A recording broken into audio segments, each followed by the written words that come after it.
कर्मा पंचायत के पंचायत समिति उम्मीदवार श्रीमती प्रियंका कुमारी पत्नी रघुवंश कुमार सिंह जी को चुनाव चिन्ह कंघा क्रम संख्या 4 पर बटन दबाकर भारी मतों से विजयी बनाएं।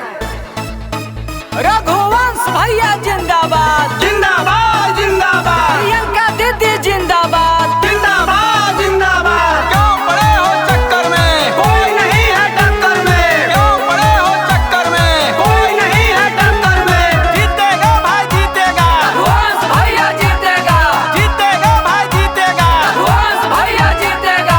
सुनो ये चाचा चाची भैया अदी है अब की ध्यानवा क्रम संख्या 4 पर बाटे नगर निशानवा ये चाचा सुनो ये चाचा चाची भैया अदी है अब की ध्यानवा क्रम संख्या 4 पर बाटे नगर निशानवा रसो भैया रघुवंश के जितावे के बाहो कंघा छाप बटन दबावे के बाहो अब की कंघा छाप बटन दबावे के बाहो रघुवंश भैया जिंदाबाद जिंदाबाद जिंदाबाद। प्रियंका दीदी जिंदाबाद जिंदाबाद जिंदाबाद। क्यों पड़े हो चक्कर में, कोई नहीं है टक्कर में। क्यों पड़े हो चक्कर में, कोई नहीं है टक्कर में। जीतेगा भाई जीतेगा, रघुवंश भैया जीतेगा, जीतेगा भाई जीतेगा। रघुवंश भैया जीतेगा। हमें शिक्षित सुजोगे उम्मीदवार इनकर सुंदर विचार व्यवहार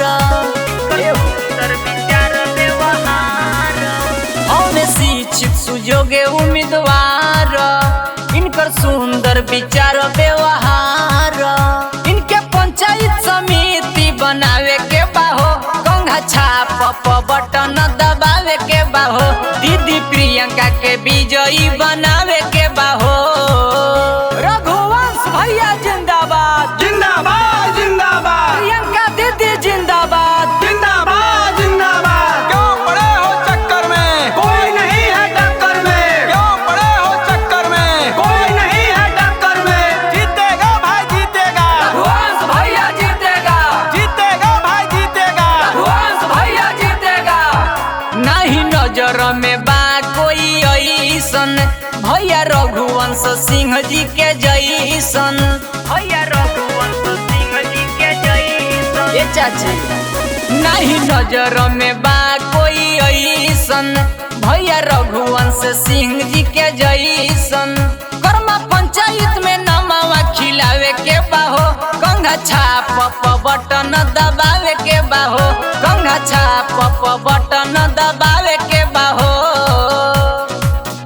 रघुवंश भैया जिंदाबाद जिंदाबाद जिंदाबाद। प्रियंका दीदी जिंदाबाद जिंदाबाद जिंदाबाद। क्यों पड़े हो चक्कर में, कोई नहीं है टक्कर में। क्यों पड़े हो चक्कर में, कोई नहीं है टक्कर में। जीतेगा भाई जीतेगा, रघुवंश भैया जीतेगा, जीतेगा भाई जीतेगा। रघुवंश भैया जीतेगा।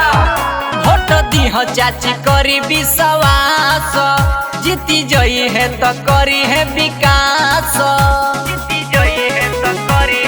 सुनत रह ये चाचा वोट दीह चाची करी विश्वास जीती जई है तो करी है विकास इनकर यही बाटे सपना सजावे के बाहो कंघा छाप बटन दबावे के बाहो दीदी प्रियंका के विजयी बनावे के बाहो सुनो ये चाचा चाची भैया अदी है अब की ध्यानवा क्रम संख्या 4 पर बाटे नगर निशानवा